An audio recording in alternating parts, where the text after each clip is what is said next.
सोच्नुस् त, एउटा देशको बहालवाला राष्ट्र प्रमुखलाई आफ्नै देशमा आफ्नै घरबाट विदेशी सेनाले आएर पक्राउ गर्छ। यो कुनै हलिउड फिल्मको कथा होइन। आज हामी यही सनसनीपूर्ण सैन्य अपरेसनको भित्री कथा खोज्दैछौं। हो, तपाईले ठिक सुन्नुभयो। यो कुनै सामान्य घटना थिएन। भेनेजुएलाका बहालवाला राष्ट्रपतिलाई अमेरिकी विशेष फौजले एकदमै नाटकीय ढङ्गले हिरासतमा लियो र यो खबरले पुरै अन्तर्राष्ट्रिय राजनीतिमै तरङ्ग नै पैदा गरिदियो। सुन्दा कुनै एक्सन फिल्मको स्क्रिप्ट जस्तो लाग्छ होइन त? तर कसरी एउटा शक्तिशाली राष्ट्र प्रमुखलाई उनको आफ्नै सुत्ने कोठाबाट उठाएर हजारौं माइल टाढाको जेलमा पुर्यायो? आउनुहोस्, यो सनसनीपूर्ण अपरेसनको पर्दा पछाडि के भयो त्यो हेरौं। ल, अब लागौं मूल घटनातिर। कथा सुरु हुन्छ जनवरी 3, 2026 को त्यो रातबाट। आखिर त्यति बेला के भएको थियो जसले संसारलाई नै स्तब्ध बनायो? घटनाको सुरुवात हुन्छ भेनेजुएलाको सबैभन्दा सुरक्षित मानिने सैन्य अड्डा फुएर्तेट्युनाबाट। हो, यही नै अमेरिकी डेल्टा फोर्सले कसैले नसोचेको हमला गर्यो। र यो अपरेसनको मुख्य निशाना अरू कोही थिएनन्, राष्ट्रपति मादुरो र उनकी श्रीमती थिए। उनीहरूलाई त्यहीबाट पक्राउ गरेर सिधै अमेरिकाको न्युयोर्क लगियो, ब्रुकलिनको हिरासतमा, जहाँ उनीहरूमाथि मुद्दा चलाउने तयारी भइरहेको थियो। तर प्रश्न उठ्छ, अमेरिकाले यति ठूलो, यति जोखिमपूर्ण कदम किन चाल्यो त? यसको पछाडिको कारण के थियो? आउनुहोस्, अलि पछाडि फर्किएर हेरौं। अमेरिकाको आधिकारिक भनाइ हेर्ने हो भने उनीहरूले मादुरोलाई एउटा नाम दिएका थिए, नार्को टेरोरिस्ट, मतलब लागु औषध आतंकवादी। 2020देखि नै ट्रम्प प्रशासनले उनीमाथि कोकेन तस्करी गरेर अमेरिकामा पठाउने गम्भीर आरोप लगाउँदै आएको थियो। सैन्य कारबाहीभन्दा पहिला कुरा मिलाउने प्रयास नभएको पनि होइन, तर डिसेम्बर 2025मा भएको वार्ता फेल भयो। किन? किनभने मादुरोले भने, ल, हाम्रो तेलमा पहुँच दिन्छु। तर ट्रम्प प्रशासनको माग थियो, होइन, तपाईले देशै छोडेर टर्की जानुपर्छ। अब यो कुरा मादुरोलाई कहाँ मन्जुर हुन्थ्यो र? हो, यहीबाट सैन्य कारबाहीको बाटो खुल्यो। यो आक्रमण हतारमा गरिएको निर्णय पटक्कै थिएन। यसको पछाडि त महिनौको तयारी, गहिरो गुप्तचरी र एकदमै सूक्ष्म योजना थियो। यो अपरेसनको तयारीलाई हेर्ने हो भने यो 4 चरणमा भएको देखिन्छ। पहिलो, सिआइएले महिनौसम्म निगरानी गर्यो। दोस्रो, मादुरोको एकदमै नजिकको मान्छेलाई आफ्नो पक्षमा पार्यो।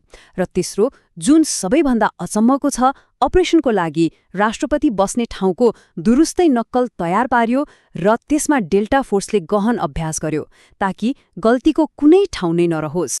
सिआइएको यो जासुसी अभियान कति गहिरो थियो भन्ने कुराले नै अचम्मित बनाउँछ। 2019मा अमेरिकी दूतावास बन्द भइसकेको थियो, मतलब कुनै आधिकारिक सहयोग थिएन। तैपनि उनीहरूका एजेन्ट्सहरूले लुकेर मादुरोको हरेक चाल निगरानी गरिरहेका थिए। उनी कुन घरमा बस्छन्, उनको दैनिकी के छ, यहाँसम्म कि उनका घरपालुवा जनावरको तालिका समेत। सोच्नुहोस् त, कति जोखिमपूर्ण काम। र अपरेसन सफल होस् भनेर अमेरिकाले कतिसम्म गरेको थियो भने केन्टकी राज्यमा राष्ट्रपति दरबारको फुल स्केल रेप्लिका, मतलब दुरुस्तै नक्कल बनाएर त्यसमा डेल्टा फोर्सले अभ्यास गरेको थियो, ताकि वास्तविक अपरेसनमा 1 सेकेन्ड पनि खेर नजाओस्। ल, अब कुरा गरौं कथाको सबैभन्दा रोमाञ्चक भागको, त्यो रातको जब अपरेसन एब्सोल्युट रिजल्भलाई अन्जाम दिइयो। आउनुहोस्, त्यो रातको क्षण-क्षणको विवरण हेरौं। यो आक्रमणको गति र सटिकता साँच्चै चकित पार्ने खालको छ। राष्ट्रपति ट्रम्पले गो भनेर अन्तिम आदेश दिए र त्यसको केही घण्टामै डेल्टा फोर्स मादुरोको कम्पाउन्डमा थियो र 5 मिनट, मात्र 5 मिनटभित्र मादुरो र उनकी श्रीमती हिरासतमा थिए। पुरै अपरेसन यति छिटो भयो कि अमेरिकी सेना 1.25 घण्टामै भेनेजुएलाबाट बाहिरिसकेको थियो। भेनेजुएलाको सेनाले त केही सोच्न पनि भ्याएन। अपरेसनको पहिलो प्रहार गोली वा बमले होइन, साइबर हमलाबाट भएको थियो। अमेरिकी ह्याकरहरूले काराकासको पावर ग्रिडमा आक्रमण गरे, जसले गर्दा शहरको ठूलो भाग अन्ध्यारोमा डुब्यो। यसले गर्दा चारैतिर भागाभाग र भ्रमको स्थिति बन्यो। अनि यो एउटा अङ्कले नै आक्रमण कति ठूलो थियो भन्ने देखाउँछ। 150 भन्दा बढी। हो, 150 भन्दा बढी सैन्य विमानहरूले एकैपटक भेनेजुएलाका विभिन्न सैन्य अखडाहरूमा हमला गरेका थिए। ल, मादुरो त पक्राउ परे, तर त्यसपछि भेनेजुएलामा के भयो त? आक्रमणपछिको अवस्था कस्तो थियो? कुनै पनि सैन्य कारबाहीको मानवीय मूल्य त हुन्छ नै, यो अपरेसनमा पनि अमेरिकी पक्षमा आधा दर्जन जति घाइते भए भने भेनेजुएलातर्फ 40 जना सैनिक र नागरिकले ज्यान गुमाउनु पर्यो।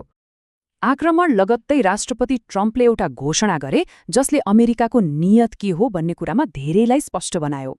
उनले भने, हामी उनीहरूको तेलको पूर्वाधार मर्मत गर्नेछौं। मतलब भेनेजुएलामाथि अब अमेरिकी नियन्त्रण रहने संकेत थियो। अब मादुरो नभएपछि देश कसले चलाउने? भेनेजुएलाको सर्वोच्च अदालतले तुरन्तै उपराष्ट्रपति डेल्सी रोड्रिगेजलाई अन्तरिम राष्ट्रपतिको जिम्मेवारी दियो। तर यसले देशको राजनीतिक भविष्यलाई झनै अनिश्चित बनाइदियो। यो घटनाको असर भेनेजुएलाभित्र मात्रै सीमित रहेन। यसले त अन्तर्राष्ट्रिय कानून, देशको सार्वभौम सत्ता र भू-राजनीतिमाथि नै ठूल्ठूला प्रश्नहरू खडा गरिदियो। सबैभन्दा ठूलो र गम्भीर कानूनी प्रश्न त यही हो, के एउटा देशको सेनाले अर्को सार्वभौम देशमा गएर त्यहाँको राष्ट्र प्रमुखलाई पक्राउ गर्न मिल्छ? के यो अन्तर्राष्ट्रिय कानून अनुसार वैध छ? विश्वका धेरैले यसलाई गैर-कानूनी कदम मानेका छन्। अब कानूनी कुरा त छँदैछ, व्यावहारिक चुनौती पनि छ। मानिलिऊ भेनेजुएलाको नयाँ सरकारले अमेरिकाको निर्देशन मानेन भने के हुन्छ? त्यति बेला अमेरिकाले के गर्छ? यो कुरा एकदमै अस्पष्ट छ। र अन्तमा यो पूरै घटनाले एउटा ठूलो प्रश्न छोडेर जान्छ। अमेरिकी नियन्त्रणमा अब भेनेजुएलाको भविष्य के होला? एउटा राष्ट्रप्रमुखको गिरफ्तारीले त्यो देश र पूरै ल्याटिन अमेरिकाको राजनीतिमा कस्तो दूरगामी असर पार्ला? यसको जवाफ त सायद समयले नै दिनेछ।